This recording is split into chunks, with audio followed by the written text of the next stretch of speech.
Hey guys, thanks for joining on the top 10 reasons why you want to study in the United States. Amanda, thanks for preparing this beautiful box again. How about you draw the first one?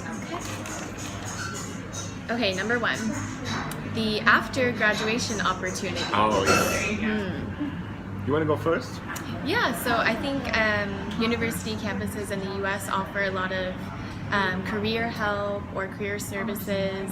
They can help you prepare your resume. They can help you find internships even before you graduate and things like that, and really prepare you to go out there and look for job opportunities. Yeah, and I think especially like this is the US perspective, and with all the job fairs and stuff. But for international students, what I find super nice is the so-called OPT, optional practice training, which is kind of a mini work visa that gets stamped on top of your F1 student visa, which gives you the allowance to get hired by a US employer. That's awesome. Something that you cannot get if you just grow up anywhere in the world and you want to work in the US. It's super hard to get hired there unless you have a degree from the US. So that's a nice way to work. Yeah, that's a good point. Okay, next one. Next one. Leave the comforts of your home. Yeah, I guess that's almost an obvious one. We've both done that. Well, actually, let me ask you, Amanda, this is a personal question, but what's the like, I know it's adversity when you get thrown into another culture, but what's the number one thing you got out of it? Ooh, oh my gosh. Okay, got out of leaving. I think definitely gaining confidence and learning a lot about myself and I don't know, other cultures and also my own culture. And that has helped me professionally, like with other relationships, all sorts of ways. Yeah, for sure. I like that point. Actually, it's true. I mean, studying in the US, truly, it helps you to get to understand the US culture. But whatever country you leave, it helps you to reflect and learn more about your own culture while not being there. I think that's a beautiful point. Right. Career services. I think you touched on that already. Oh yeah, career services. So that's a good one, and yeah, that kind of ties in with the one that I mentioned. Career services meaning they will help you prepare your resume, as I said. Job fairs, as you said. And I think it's the one thing to give you one example. Because of the adjunct professors in the US, there's a lot of professors that have actually worked in their jobs. So career-wise, here's what happened. I studied communications and I needed to take an HTML5 programming class. Not that I was super into tech, but the moment the professor opened the door and walked into the classroom, he was like, hey, I'm gonna hire the best student in this classroom as an intern in my online agency. Immediately, my motivation was up. I'm like, hey, this is so hands-on and this is so real. It wouldn't happen in Germany, for example, because it's more academic. Yeah, right. And I would say something to add to that, not only career services, but in the classrooms, I know a lot of my business classes would really try to help us. If we had presentations, they would say, dress business professional, dress like I am your boss, you better come to class on time, this is work. And it's good because it does hold you accountable like a job would. So that in itself is a career service. This was a funny thing. I mean, I almost felt like I was graded on the color of the tie I was wearing. Like, is that? I mean, and I think it does matter to some extent. And it's cool how if you grow up, you may or may not know how to dress up nicely. Right. So it's kind of a professional learning curve that you can go, because your professor may tell you, Jonas, that shirt you wore was a little bit too open, But it's nice that this gets woven into the educational system. Is it my turn? No? Oh, thank you. Diverse population. Yeah. Diverse population. Big one. Yeah, definitely a big one. I think me as an American, sometimes if I am, let's say, walking around and I hear other languages, you really don't know if they are American and are able to just speak different languages or not. Like, you can't tell. And I think that's the beauty of the diversity that we have. In the US in general, right? Not just campuses, Oh, right, yeah, for sure. Yeah, the US is a melting pot, and I think having heard it's nice, but actually going to the US and experiencing it, that you guys are very aware of your cultural heritage. Like, if I ask you, are you like...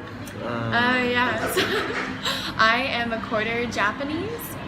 Yep, and on my dad's side, And then on my mom's side, I think like some French, maybe some British, and Scottish. This is so cool. This is Yeah. this is like trivial knowledge that I feel like almost all US citizens carry their heritage knowledge Right. inside of them. I found this incredibly interesting. Yeah, and we all really like it and are proud of it, and it's interesting to see where everybody's from or like their heritage. I love that about the US too. Yeah. Next one. Meet people from all around the world, from all over the world. It's almost a similar point. Okay, But this so- is similar to the campus. I yeah. would say this one, the U.S. attracting people to go study there or to even visit there. So you're getting to meet people that not necessarily are American, but like you, coming from Germany, getting to meet people from different cultures that want to go there. So Yeah. I think that's a good one. A few more left here. World-class education. World-class education. Ooh. Yeah, I think we've touched this in another Uh-huh. video, but it also goes into the top 10 reasons why you want to study in the US. Simple fact, 33 out of the 50 top 100, out of the top 50 universities in the world are US colleges. So that, I think it speaks for itself. Right. Yeah. Okay. Diversity of study locations. I mean, the U.S. is huge.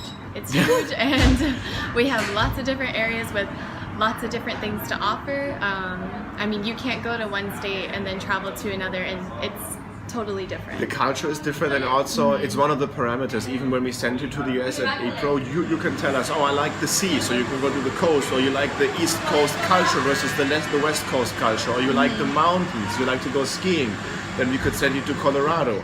Or you say you like it warm, then states like Florida and Texas would be nice. So I think geographically you have everything. Utah is like my favorite place in terms of, like, I don't think there's anything on the Wow, planet really? that when it comes to the landscape in Utah, it's just it looks like Mars. Oh my gosh, I've never been, so I need to go. Yeah, I mean, and that says something about the size of Right, the US. You can just- exactly. I have not been to enough states in the U.S. for sure. And I think it's one of the things that at least I wasn't even aware of. You see a lot of, in the movies, you see a lot of skyscrapers, you see a lot of the culture, but the landscape diversity in the US, you have everything. Right, yeah. Big cities and also lots of nature, depending on where you want to go. Yeah. Okay, me too. Third to last, right? Yeah. You have to dig deeper in the box here. Flexibility of programs.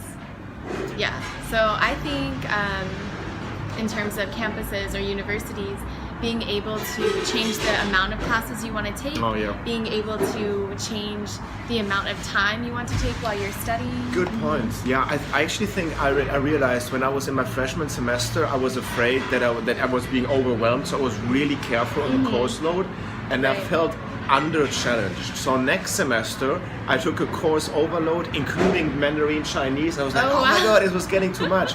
But because the US educational system would allow me to adjust, I think it's a beautiful learning to know when are you just challenged, and you can grow at your own pace.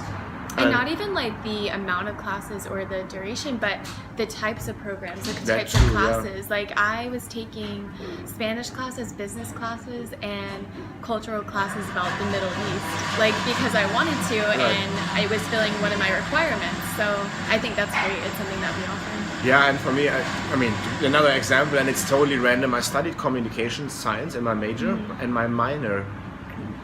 Not in a million years I would have dreamed that this would happen. Was, I can't even pronounce it, cultural anthropology, which is like Cultural anthropology. right.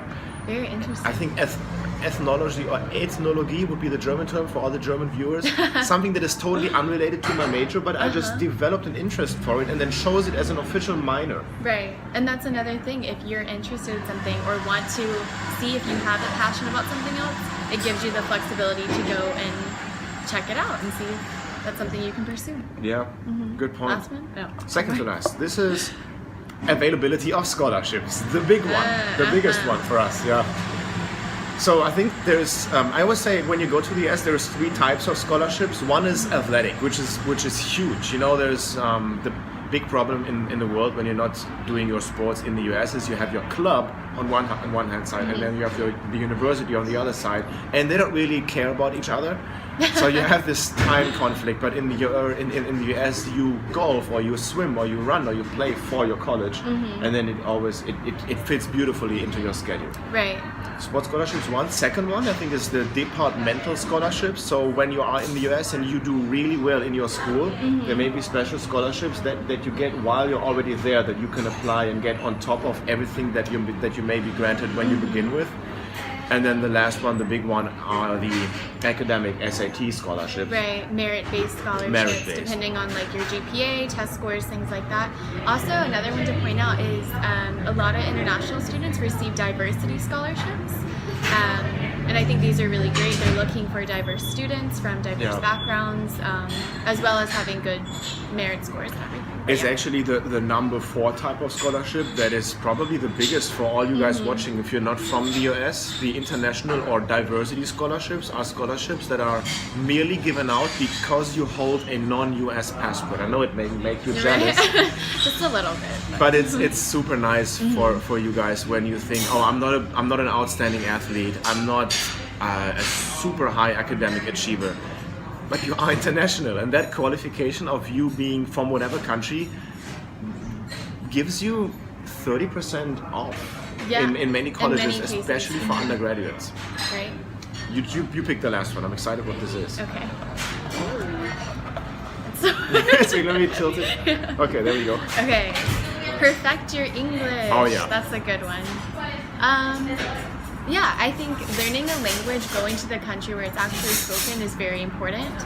And you could say there's many countries that speak English, but I think in the US, I mean, having the access to not only the language, but also the cultural differences in America and you want to elaborate? No, I think we had this in another video too, Right. but it's literally it's about the importance of the United States in running the world economy.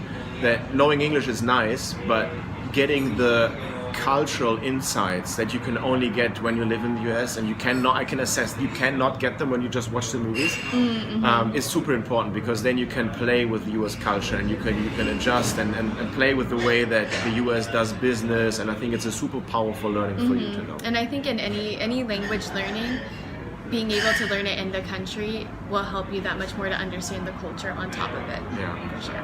Thanks for watching, guys. Until next you. time. Like and subscribe is what I forget to say.